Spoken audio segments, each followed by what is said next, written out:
Hola, bienvenidos.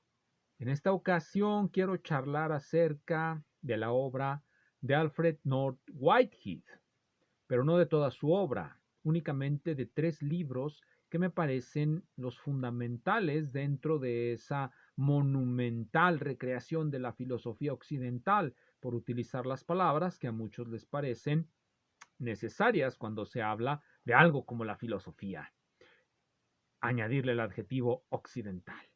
Entonces, dentro de la obra de Whitehead, yo creo que la mayoría de las personas recuerdan que es el autor principal de Principia Matemática.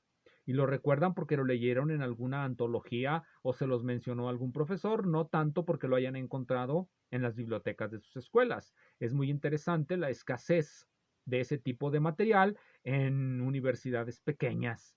En las universidades grandes quizá no, quizá la UNAM tenga bastantes copias, bastantes Principias Matemáticas, los 3 tomos para todos sus estudiantes, quizá la UNAM, la UAM, las grandes universidades de la Ciudad de México, pero las universidades pequeñas difícilmente lo tendrán. Tampoco tienen otras de las obras de Whitehead, particularmente las que voy a comentar en esta ocasión, parecen estar desaparecidas de las universidades mexicanas y también parecen estar desaparecidas de la reflexión filosófica en Hispanoamérica. Porque si bien para muchas personas Whitehead es muy importante, un filósofo muy importante, el número de tesis que en ciertas escuelas de filosofía de este continente americano se hacen, al menos del Río Bravo hasta abajo, no son muchas. Si las comparamos ese número de tesis con las que se hacen de Derrida, de Foucault, de Heidegger, de Hegel, de todo eso, nos daremos cuenta que lo que realmente importa en muchas escuelas de filosofía son esos autores y no precisamente Whitehead. Se dice que es importante simplemente porque hay que decirlo en alguna ocasión en la que convenga decirlo. Bien, entonces quiero comenzar recordando que Whitehead también tiene una teoría de la gravedad que se distingue de la teoría de Einstein por lo mismo que la teoría de Logunov, pero vamos a decirlo sin referencias eruditas, que en ocasiones lo que ocultan es un gran vacío. La diferencia fundamental entre la teoría de Whitehead de la gravedad y la teoría de Einstein de la gravedad es que para Whitehead el espacio se concibe como plano. Es un espacio plano de Minkowski y aún así logra establecer ciertos paralelismos con la teoría de Einstein, es decir, ciertas predicciones de la teoría de Einstein se obtienen también en la teoría de Whitehead.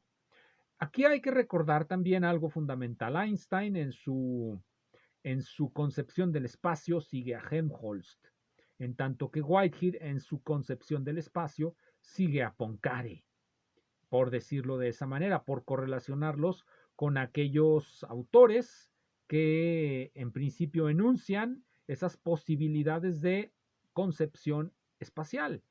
Recordaré aquí únicamente que para Helmholtz el espacio es el resultado de nuestros movimientos y que un espacio será plano o será curvo de acuerdo a cómo el grupo que lo estructura, si ya nos vamos a la concepción Helmholtz, Klein, Lee, a cómo el grupo estructura ese espacio, el famoso programa de Erlangen. Esta será la visión de Einstein.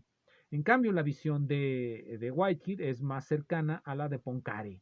Para Poincaré el espacio no tiene forma, el espacio carece de forma y nosotros se la damos de acuerdo a nuestras conveniencias. Este es el famoso convencionalismo de Poincaré y conviene tenerlo presente. Entonces, esa es la diferencia fundamental, pero hay otra más. Para Whitehead la naturaleza es uniforme y esa uniformidad va a quedar expresada en las relaciones espaciotemporales, en su concepto de la manera en cómo toda la naturaleza se relaciona unas partes de esta con otras. Esa va a ser su concepción. De hecho, la idea de Whitehead de la forma en cómo se relaciona la naturaleza nos recuerda mucho la idea de Simploqué que la Escuela del Materialismo Filosófico de Gustavo Bueno saca en muchas ocasiones y que por supuesto toma de Platón. Pero vamos a comenzar recordando pues la teoría de la gravedad de Whitehead desde una perspectiva falsacionista. La teoría de la gravedad de Whitehead se consideró indistinguible de la teoría de la gravedad de Einstein por una razón muy sencilla que puso de manifiesto Eddington, Arthur Stanley Eddington, me parece, esa coincidencia entre la teoría de Whitehead y la teoría de Einstein se debe a que ambas aceptan, por ejemplo, la solución centralmente simétrica de Schwarzschild y también aceptan las soluciones de Kerr, la familia de soluciones de Kerr. Ambas teorías tienen eso como solución.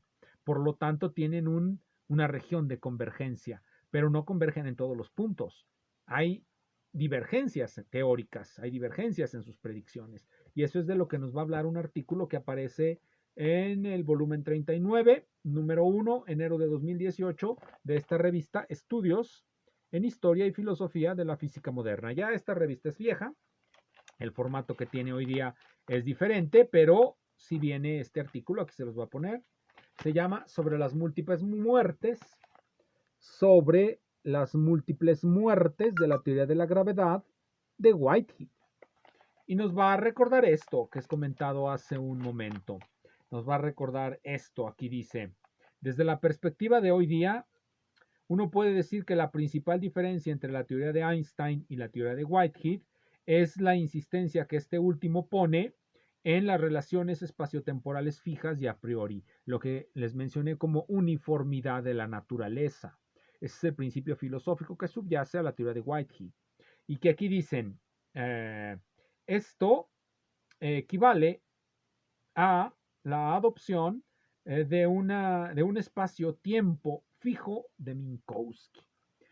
Es decir, la teoría de la gravedad de Whitehead es plana, no se curva el espacio, y la teoría de Einstein sí se curva el espacio, por las razones fundamentales que ya les he comentado, de concepciones básicas de las filosofías en las que ambos,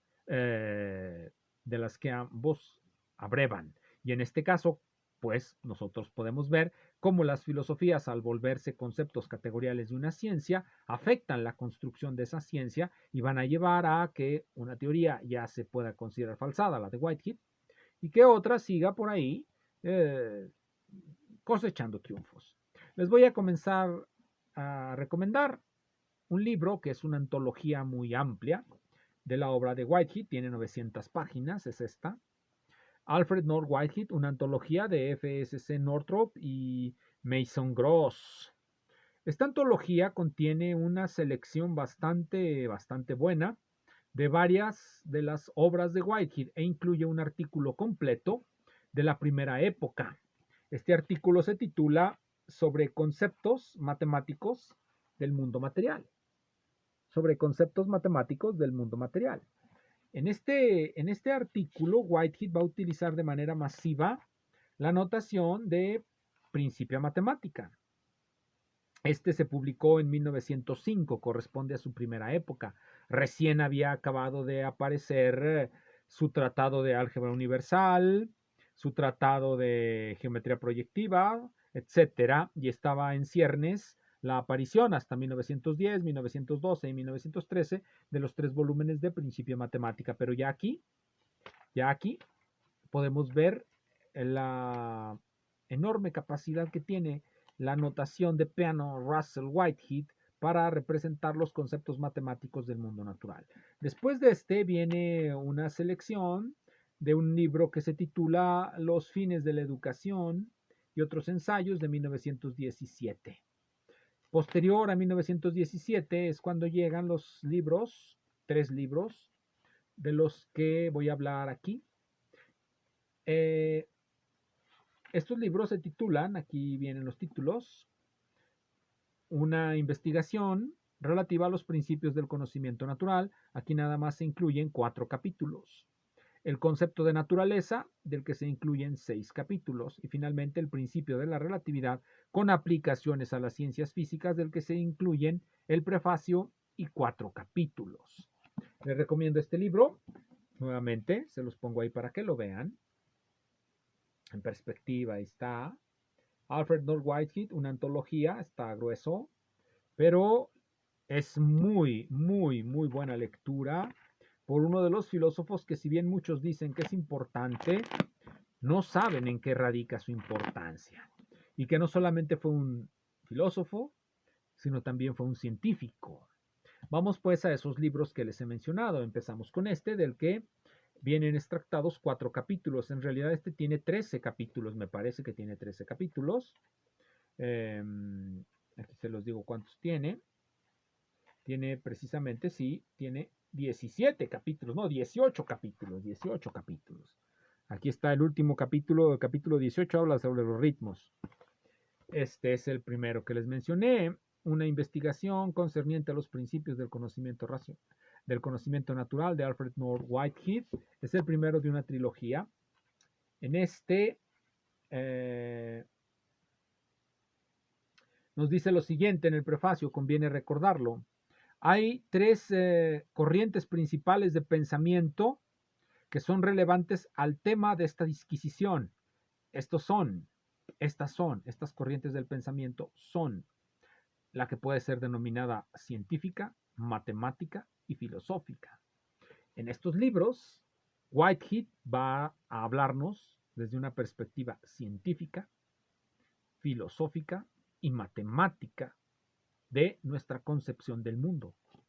Y él no puede, y nadie nos podrá decir que no es necesario tener todos esos elementos para poder hablar del mundo, del hombre y de Dios. Necesitamos siempre una perspectiva filosófica general, conceptos generales, principios generales, ciencias categoriales, ciencias y por supuesto matemáticas, como elementos representativos de ese mundo, representativos en fórmulas. Más que, por ejemplo, símbolos retóricos que se encuentran en las obras de los filósofos importantes que he mencionado, Nietzsche, Foucault o Heidegger. Entonces, eso es lo principal que vamos a encontrar aquí. Whitehead nos dirá que él arregla estos libros de acuerdo a su manera de pensar, pero que le recomienda a un físico que comience por las matemáticas y sus aplicaciones, a un matemático que vea las partes matemáticas, porque las traen, sobre todo el último libro, y a un filósofo que, bueno, lea la parte filosófica y trate de ir a las partes siguientes para que vea cómo se entremezcla, cómo se sigue por abstracción extensiva la filosofía, cómo se sigue por abstracción extensiva las partes matemáticas, las partes físicas y las partes filosóficas, cómo se juntan unas con otras por ese procedimiento de abstracción extensiva. Ese procedimiento no lo va a describir de manera tan precisa en este primer tomo, ya que aquí únicamente nos va a hablar en la parte que tiene que ver, la parte 3, que se titula El método de la abstracción extensiva. Nos va a hablar de los principios del método, sobre todo para tratar de los problemas de puntos temporales y espacio y su relación con los puntos espaciales. Donde va a hablar más es en este otro libro, El concepto de naturaleza. El concepto de naturaleza. Este libro requiere muy pocas matemáticas, pero sí mucha filosofía. Aquí va a aplicar el método de abstracción extensiva bastante. El número de capítulos de este es solamente 9 y se incluyen 6 en la selección. Entonces queda muy bien representado este libro, que no es muy grande. Supongo que este libro se representa menos porque, bueno, en cierto sentido, trae más matemáticas. Este trae menos. Este casi no trae. Pero como ya dije, se necesita mucha paciencia para ir leyendo todo el conjunto de elementos filosóficos que va colocando ahí para también correlacionarlos con los elementos filosóficos de la tradición occidental, continental diríamos. El último libro, este, es El principio de relatividad. Es en donde se conjugan esos 3 elementos de manera, bueno, muy importante. Esta es la parte matemática, cuando nos habla de los tensores galileanos, cuando nos habla Whitehead de los tensores galileanos. Y la parte matemática no es una parte menor de este libro. Toda la parte física habla sobremanera de matemáticas. Y la parte filosófica es menor, pero es menor porque ya se tienen los libros anteriores. Entonces, el principio de relatividad de Whitehead. Este libro ya lo tengo yo reempastado porque pues tanto leerlo, y no entenderlo, diría uno. Muchos me dirían, tanto leerlo y no entenderlo te llevó a tener que reempastarlo, porque también lo trataba muy mal, me la pasaba escribiendo sobre él, cosas que a la distancia digo, pues mejor no las hubiera escrito, no eran tan importantes.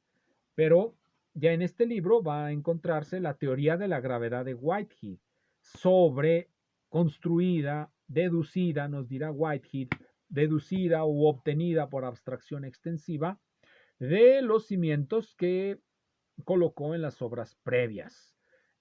Y en el artículo que le recomendé al principio se encontrará la refutación de la teoría. Si fuéramos popperianos estrictos, diríamos precisamente Whitehead es un gran científico porque nos legó una teoría que puede fácilmente ser llevada al experimento.